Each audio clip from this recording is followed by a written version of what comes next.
le trinôme de la forme ax2 plus bx plus c, il vous faut 3 termes.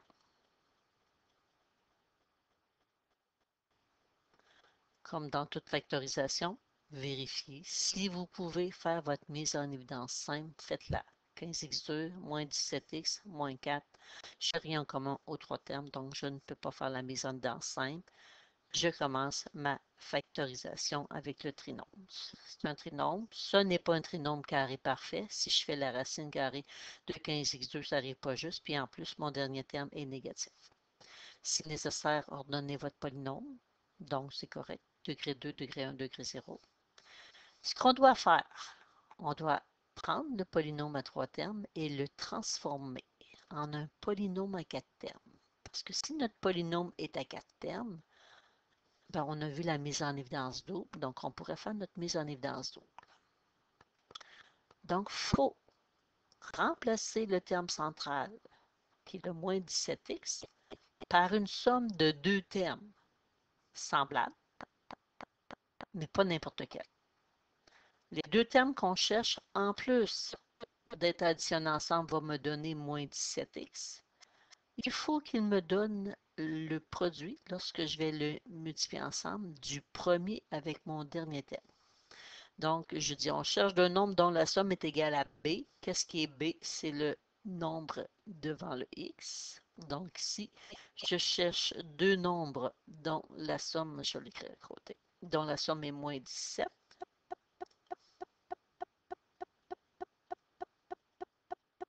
Mais je ne peux pas prendre n'importe quel nombre. Je pourrais dire, bah, c'est moins 15x plus moins 2x que je vais prendre.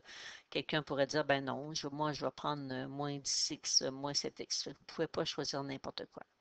Les deux nombres que vous recherchez doivent vous donner, quand vous les multipliez ensemble, le produit de votre A et de votre C. Le A, c'est le coefficient de x2 et le C, c'est votre terme constant. Donc, quand je fais 15 fois moins 4, bien 15 fois moins 4, ça me donne moins 60. Fait que je cherche deux nombres qui, en plus de me donner une somme de moins 17, doivent me donner un produit de moins 60. Là, vous avez le choix de jouer avec les facteurs.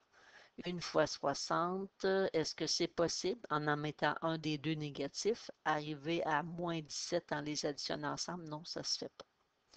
2 fois 30, en mettant un des deux négatifs, les additionner non plus. 3 fois 20, est-ce que c'est possible? Oui. Si je prends moins 20 plus 3, ça me donne moins 17. Puis si je prends moins 20 fois 3, ça me donne moins 60. Donc oui, j'ai trouvé mes deux noms. Donc, je vais remplacer, il faut faire attention, c'est moins 17x, donc je vais écrire moins 20x plus 3x. Maintenant, on se ramène à la mise en évidence double. Puis je vais regarder qu'est-ce que j'ai de commun aux deux premiers termes. Ben, ça se divise par 5. Et la variable x est un facteur commun. Donc, 15x divisé par 5x, ça me donne 3x. Moins 20x divisé par 5x me donne moins 4. On n'oublie pas plus 3x moins 4. Il y a 1 comme facteur commun. Donc, il me reste 3x moins 4. 3x moins 4 se retrouve dans mes deux termes. Ben, mon facteur commun aux deux termes, 3x moins 4. Si je viens diviser mon premier terme par 5x moins 4, il va me rester 5x. Et le deuxième, il va me rester 1. Donc, nous avons terminé notre factorisation. Donc, ici, 3x2 plus 26x plus 35. Je n'ai pas de facteur commun aux trois termes. Je vais remplacer mon 26x par une somme de termes semblables. Fait que je vais avoir 3x2. Je vais remplacer mon 26x plus 35. Vous ne pouvez pas prendre n'importe quoi. Vous cherchez deux nombres dont la somme est de 26. Et le produit de ces deux mêmes nombres-là doit vous donner le produit de 3 avec 35. 3 fois 35, 105. Donc, ce qui me donne 105, ben, j'ai 5 fois 21. Je cherche deux nombres de même signe parce que mon produit est positif. Ma somme est positive. Donc, deux nombres positifs. C'est vrai que 5 plus 21 donne 26 et 5 fois 21 donne 105. Fait que mon 26x, je le remplace par 5x plus 21x. Et je vais aller faire ma mise en évidence d'autre. Fait que 3x2 plus 5x, on peut mettre x en évidence en divisant les deux premiers termes par x. Il me reste 3x plus 5 plus 21x et 35. Je peux mettre 7 en évidence en divisant par 7 les deux derniers termes. Il me reste 3x plus 5. 3x plus 5, c'est mon facteur commun. Je le remets en évidence.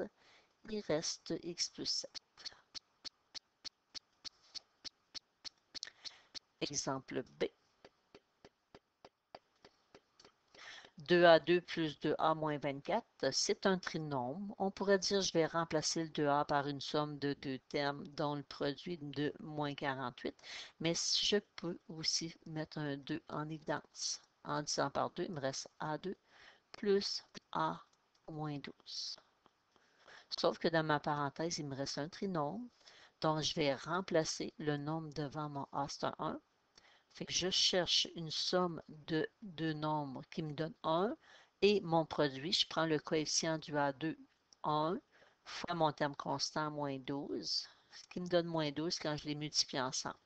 Donc, je me cherche deux nombres dont le produit est moins 12 avec une somme de 1. Le produit est négatif, il me faut des signes contraires. Donc, 4 fois 3 me donne moins 12 et 4 plus moins 3 me donne 1. Fait que je viens de trouver mes deux nombres. Le 2 reste là.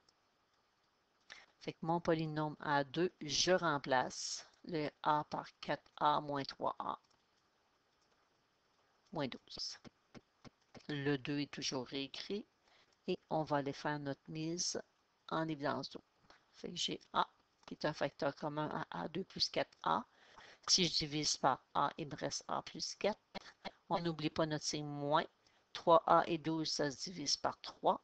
Donc, moins 3, c'est mon facteur commun. Fait que moins 3 divisé par moins 3, ça fait A. Moins 12 divisé par moins 3, ça me fait 4. Donc ici, si je regarde juste ma parenthèse, le A plus 4, c'est mon facteur commun aux deux termes. Il va me rester A moins 3 comme deuxième facteur. Et ne pas oublier le 2 qu'on avait déjà mis en évidence. C'est 2x2 moins 17x plus 21, c'est un trinôme, aucun facteur commun aux trois termes. Donc, je vais remplacer mon moins 17x par une somme de deux termes semblables. Donc, je cherche deux nombres dont la somme est de moins 17, le produit de 2 fois 21, 42. Donc, ces deux mêmes nombres-là doivent me donner un produit de 42 et une somme de moins 17. Mon produit est positif, donc deux nombres de même signe. Ma somme est négative, donc deux nombres négatifs que je cherche. Un moins fois un moins me donne un plus. Et je veux arriver à moins 17, donc je n'ai pas le choix d'avoir deux nombres négatifs. Donc, ce qui donne 42, une fois 42, c'est pas ça. 2 fois 21, ça ne fonctionne pas. 3 fois 14, donc moins 3 fois 14 me donne mon 42 et c'est vrai que moins 3 plus moins 14 me donne mon moins 17. Donc, je remplace moins 17x par moins 3x moins 14x. Et on travaille les deux premiers termes ensemble, 2x2 moins 3x, je peux mettre x en évidence. Si je divise par x, 2x2 va me donner divisé par x, 2x. Moins 3x divisé par x donne moins 3. On n'oublie pas notre signe, moins. 14x et 21, je peux mettre 7 en évidence. On n'oublie pas qu'on divise par moins 7. Moins 14x divisé par moins 7 me donne 2x. 21 divisé par moins 7 me donne moins 3. 2x moins 3, c'est mon facteur commun. Je le remets en évidence, ce qui me reste x moins 7. Donc, j'ai terminé ma factorisation. Le dernier, x2 moins 7x plus 6, c'est un trinôme. Je vais remplacer mon moins 7x par une somme de deux termes semblables. Donc, je cherche deux nombres dont la somme est de moins 7. Et, n'oubliez pas, on n'oublie pas le nombre devant l'existe. Le produit, une fois 6, ça me donne 6. Donc, deux nombres de même signe. Et parce que ma somme est négative, c'est deux nombres négatifs que je cherche. Donc, ce qui donne 6, ben, une fois 6. Est-ce que moins 1 plus moins 6 me donne moins 7? Oui. Donc, je viens de trouver mes deux nombres. Moins 7x est remplacé par moins x moins 6x. Et je fais ma mise en évidence double. X2 et x, je peux mettre x en évidence. X2 divisé par x, ça fait x. Moins x divisé par x fait moins 1. On n'oublie pas notre signe moins. 6x et 6, je peux mettre 6 en évidence. Moins 6x divisé par moins 6, ça fait x. Et 6 divisé par moins 6, ça fait moins 1. X moins 1, c'est mon facteur commun. Si je le mets en évidence, il me reste x moins 6.